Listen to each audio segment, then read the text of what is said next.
Magandang umaga mga ka-farmers. Nandito tayo ngayon sa ilog kasi kumuha tayo ng inumin saka naligo. Ito nga pala yung ating ano. Ito po kasi ginawa nating balon dahil nga mahirap ang tubig dito ng pag-araw. At salamat naman sa mahal na Panginoon at saka hanap tayo ng magandang tubig. Ito po, sinukay natin ito nung ano, yung tag-araw.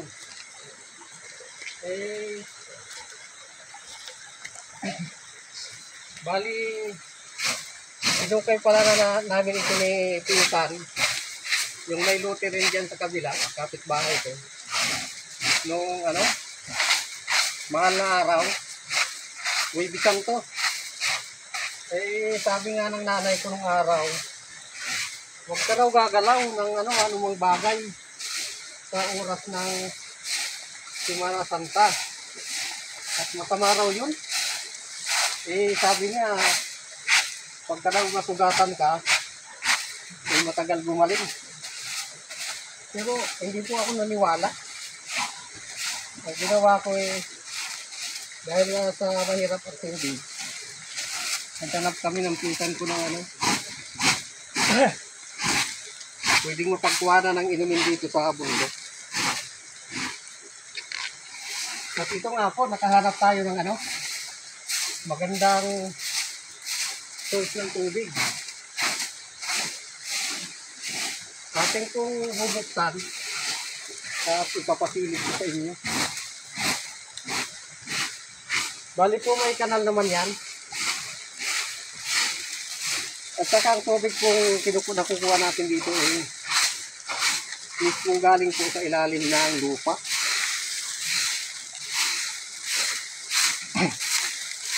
Sa akin lang po itong natakpan kasi yung mga dahon napunta diyan sa may sa may balon.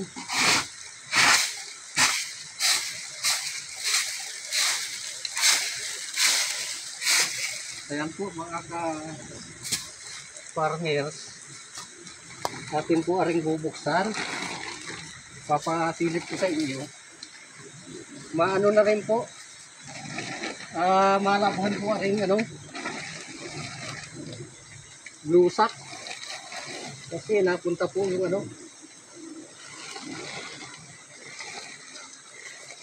atin pong alinisin. Matagal-tagal na din po kasi bihira lang kami makaakyat.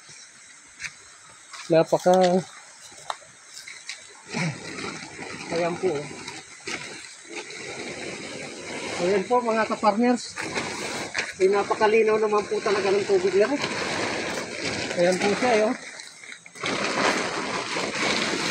Maliit nga lang po ang hukay kasi napakatigas na po yan, bato.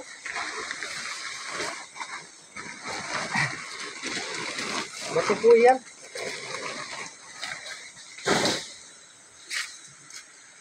At ari po ang aming kuwan may pa ito, kung kailan namin hinukay. Nung nga po yan, nung mahal na araw. Ari po ang aking pinsan, si Id, Badong, at saka si Mark. Bali, tatlo po kaming gumawa niyan. Ngayon po atin po yung tatakpan uli. Ayun. Una po, ari munang ating ilagay kay para hindi po mapasukan ng dumi. Mahirap po kasi pag maruming tubig ang ating mainom. Ayan po. Tatakpan natin. Pagkatapos, alaman po natin ang kapal na isa.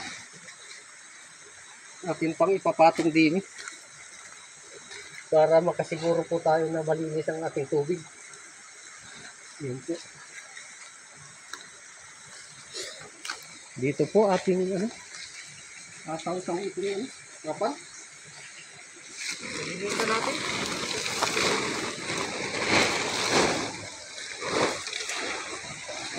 Kaya naman po dito ano, isip na ano.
Ayan po mga kaparmers.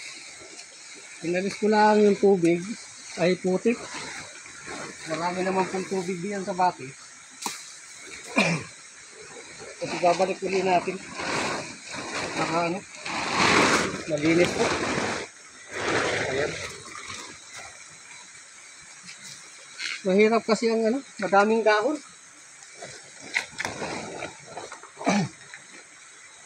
Puro po kasi ano, mga buho.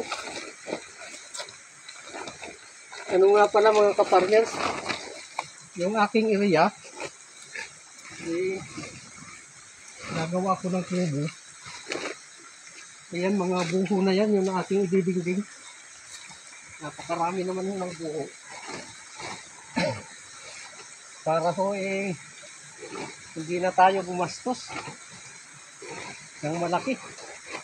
Libre na po ang pang dingding sa ating kubong gagawin.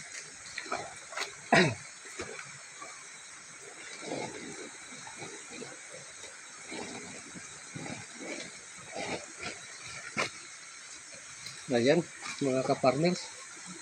Tapos na yan po ay ating tatakpan ng mga bato para di man lang ilipad ng hangin.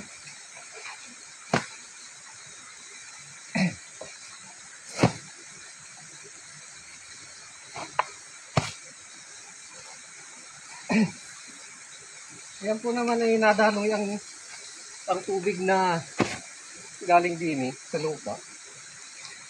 Mayroon po kasing kanal. Kaya sigurado po tayo na malinis. Malinis po ang ating tubig na makukuha din sa balon. Ayan po.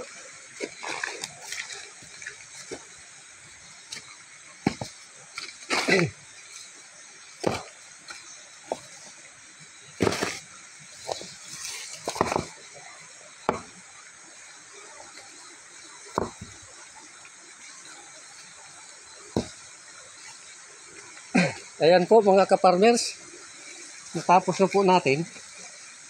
Maraming salamat po sa inyong panunood sa aking mga video. Thank you po.